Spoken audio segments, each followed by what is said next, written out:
At least 22 people are dead and hundreds are injured after the violent protests in Nepal. That's why the figures stand as of now. What began as outrage over a government-imposed social media ban erupted into a massive anti-corruption movement, prompting the resignation of Prime Minister KP Sharma Oli in Nepal.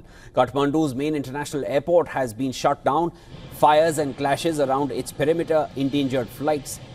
Several airlines have cancelled their flights to Kathmandu amid the protests, including India's Air India and Indigo. While a department store was set on fire in Bhatpateni, according to local media, 3 police officers stationed in Koteshwar were brutally killed by protesters even after they had already surrendered. The political crisis has prompted the Nepali army to step in to maintain order and safeguard the nation. The protests are led largely by the country's youth against corruption, nepotism and economic stagnation.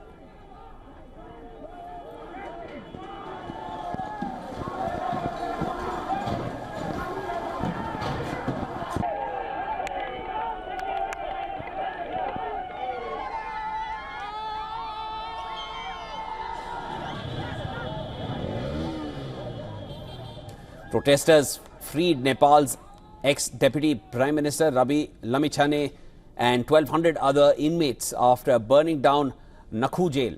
The protesters are demanding Lamichhane to be appointed as the next Prime Minister. Nepal Army said that it will impose prohibitory orders to restore normalcy, with the Army Chief General appealing for peace and dialogue. Over 26 people have been arrested for vandalizing property and looting.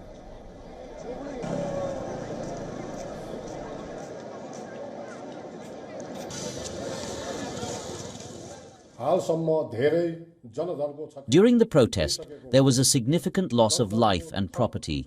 It is now our shared responsibility to prevent further damage and foster a harmonious environment of peace and security to preserve national unity.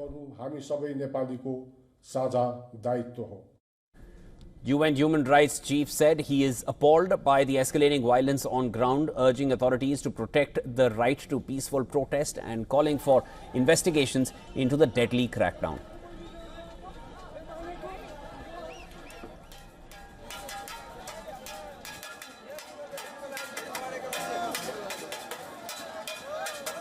I'm appalled by the escalating violence in Nepal that has resulted in multiple deaths and the injury of hundreds of mostly young protesters, as well as the widespread destruction of property. I plead with security forces to exercise utmost restraint and to avoid further such bloodshed and harm. UN Secretary General Antonio Guterres echoed the call, urging Nepalese authorities to show restraint and seek a constructive path forward. Indian Prime Minister called for peace in the neighbouring nation while terming the violence heart-rending and stressing Nepal's stability as vital to the region.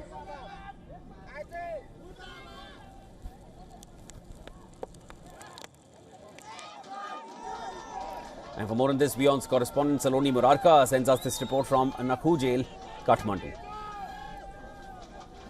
Despite the Prime Minister's resignation, the situation has not calmed down. It has been escalating. I'm standing at the moment in Nakhu Jail, that is in Kathmandu, where the former Home Minister, former Deputy Prime Minister Ravi Lamichhane was being held for his alleged involvement in cooperative scam. Here, this is a jail premises and which half of the area has been completely burned down. And the most important thing is that here, almost 1,200 prisoners were being held, and all of them have escaped after Ravi Lamichhane left the prison. How did he leave? Was with the help of the protesters.